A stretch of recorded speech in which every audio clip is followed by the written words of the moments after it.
Big news for SUV fans: Hyundai is finally listening. For 2026, the Hyundai Santa Fe is ditching one of its most controversial features, the dual-clutch transmission. That's right, the DCT is officially gone.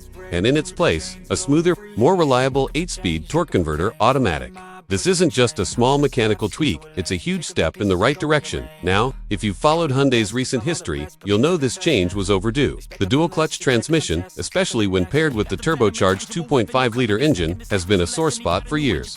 Jerky, low-speed performance, questionable durability, and poor real-world drivability made it a frequent topic of owner complaints and worse, recalls. In fact, the 2024 Santa Fe faced a massive recall involving over 12,000 vehicles. Why? A defect in the DCT that caused nearly complete failure under normal driving conditions. This wasn't something you could fix with a software update. Hyundai had to replace entire transmissions. For many buyers, that was the breaking point. So, what's changing for 2026? Hyundai has confirmed that the turbocharged 2.5-liter engine will now be paired with a traditional 8-speed torque converter automatic. And that's a big deal.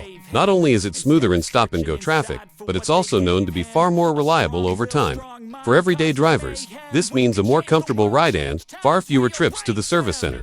The move also sends a bigger message. Hyundai is listening to its customers. Instead of doubling down on flawed tech, they've chosen to pivot. And in today's competitive SUV market, that kind of responsiveness goes a long way in building trust. It's also worth mentioning that Hyundai's sister brand, Kia, has faced similar transmission troubles. The same DCT was used in the Sorento, and there have been multiple reports of early failures requiring full gearbox replacements after just a few thousand miles. So while Kia hasn't officially confirmed a change yet, the writing's on the wall.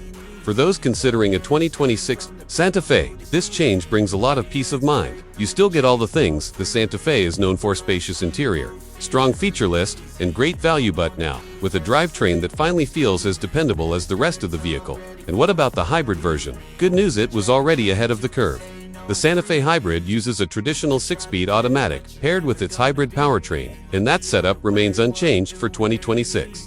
Hyundai is adding some interior updates and trim refinements to the hybrid lineup, but no major powertrain changes are needed. This shift could be a turning point for the Santa Fe. For years, it's offered a lot on paper: good looks, comfort, efficiency, but the transmission issues always seem to hang over it. With that problem solved, it's ready to take on rivals like the Toyota Highlander and Honda Pilot with even more confidence. What's especially impressive is how quickly Hyundai responded.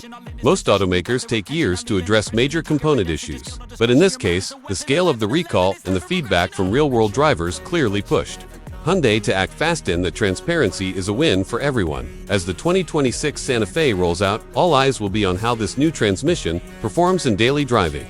But if early signs hold up, Hyundai may have just solved the biggest complaint that's followed the Santa Fe for years.